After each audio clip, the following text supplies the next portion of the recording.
Hey everyone, hope you guys are having a great week. We're going to take a moment here to reflect on some of the things we talked about on Sunday. I know this week was a little bit different in terms of our regularly scheduled sermon series on being. I know we had the women out of town at the women's retreat, and for those of us that were there on Sunday, we talked about David, King David, and just being a man after God's own heart. And so it was kind of I called it a bonus sermon, not really part of the series, but kind of connected really because I just shared about just some thoughts about David being a man after God's own heart, just how much, what that meant exactly. And thinking about the fact that for David, really his walk with God was something that he was concerned about how God felt in the relationship, which is not very common. So often I find in myself really looking to, hey, what can I get from God? I need this, I need that, I want him to do this, I want this to change. And there's so much of a self-focus, and what a terrible friend I would be to anybody else if that's the way I carried myself. And yet that's sometimes how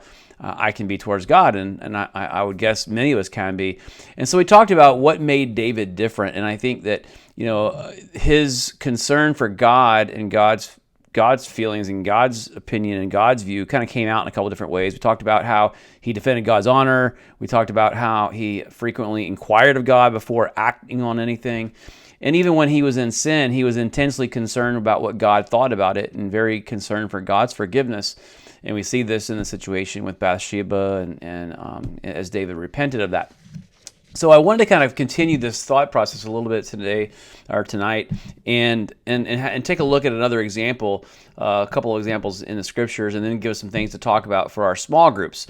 First of all, I just want to point out, Genesis 6 to me is one of the most profound passages when it comes to God and his feelings about things. In Genesis 6 verse 5, it says here, the Lord saw that the wickedness of man was great in the earth, and that every intention of the thoughts of his heart was only evil continually.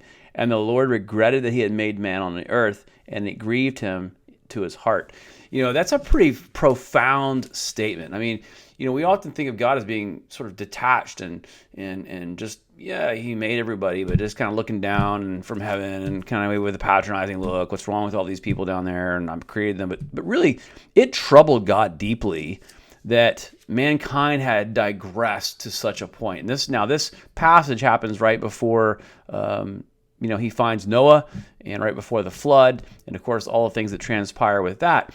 But then we move forward, and I think about just the example, thinking about good examples of people in Scripture that had this different connection with God, and there are quite a few of them. And Abraham is another one. We talked about David. I think we probably could spend some time talking about Moses, but another one here is Abraham.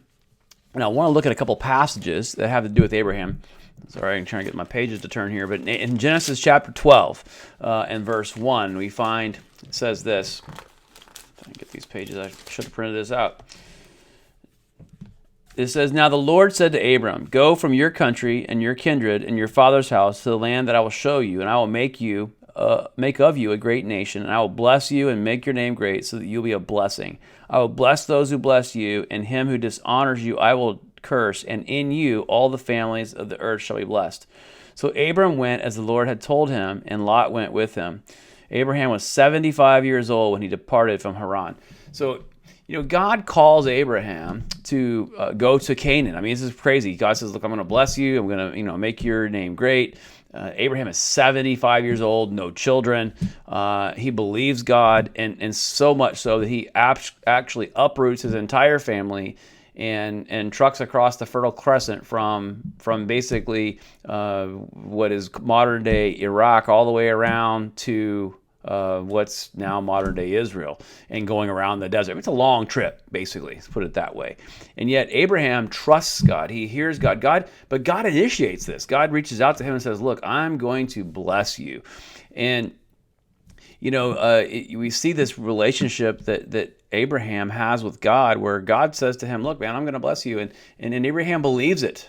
In fact, not just believes it, but he actually stakes his life on it by uprooting his entire family and moving. You read on through the chapters, and there's so much in the Abraham story I don't have time to unpack in just a few moments here before our discussion. But in Genesis 12 and 13, we see God had Abraham's back at different times. Abraham, even when he wasn't at his best. I mean, Abraham lies about his sister or his wife. It says that she's his sister, and she falls into the hands of Pharaoh, and yet God somehow doesn't allow him to touch her. Abraham messed some things up, yet God still had his back. Even when in chapter 13, when Lot chooses the better land, when they divide between the two of them, and Lot chooses the good land, God still blesses Abraham through that. In fact, that ended up being a bad choice for Lot. So we see God protecting him. God comes back to Abraham several times and reaffirms his commitment to Abraham and to the promise that he makes to Abraham, the last of which is in Genesis chapter 17, and God repeats the covenant that he made to him, that I'm going to make you into a great people. Abraham's 100 years old at this point, so 25 years have passed. And I think sometimes we think of Abraham having sort of this ongoing conversation with God, but really there are these moments in time where God showed up, moments in time where God made these promises, and Abraham believed him without necessarily this repeated daily affirmation. It was that was the degree to which Abraham trusted God. And so you get to chapter 18 and in verse 22. I'll flip over there. In chapter 18, verse 22, actually we don't have time to read all of this, but you guys can read it if you like in your small group tonight. But basically this situation happens where Abraham is actually interceding to God on behalf of Sodom, because he knows they're about to destroy the city. And Abraham's like, hey, will you at least consider if there's 50 believers or 50 faithful people in the city, will you not destroy it? And he kind of has this conversation with God, and God listens to Abraham, right? And Abraham understanding God's heart. God really doesn't. It's not like God's just wanting to go wax eloquent and destroy everybody, but yet this wickedness has gotten so great. And so again, there's this connection that Abraham has with God. And I want us to think about that. That coupled with sort of the things we talked about on Sunday, what I want us to zero in on is really how much are we connected with God and what he thinks about things. Is that what we want to know? Do we really want to know? Or are we really trying to get something from God, right? Like in our walk with God, what does that look like? And so here are a few questions for us to ponder together tonight. I'll put them on the screen. How do you generally think God feels about you? Abraham clearly understood. God told him as much, was going to bless him.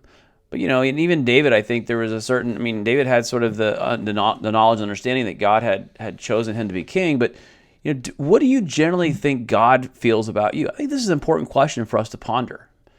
Number two, how does that view affect the ways and the spirit with which you inquire of God? So when we think about coming to God, inquiring of God, our prayers and how we walk with God, how God thinks about us, how does that affect the ways and the spirit with which we come to God? Number three, how do you think God feels about the condition of the world today? I think it's a fair question we have to ask ourselves. What does God really think about what's going on around us in this world? And then number four, what is a step of faith you feel God is calling you to? Abraham had his call to leave his home country and travel to Canaan. What step of faith maybe is God calling you to? And when we understand how God feels about us, it's easier to trust that he has our best interests in mind, just as he did with Abraham. So what is that step that you're called to, perhaps in your life, that maybe is scary, maybe it's challenging, but understanding how God feels about you may make that just a little bit easier to choose. So let's discuss these things tonight in our groups and have a great conversation. I'll leave this on the screen for a moment so you can pause this if you'd like and have it as a reference for conversation.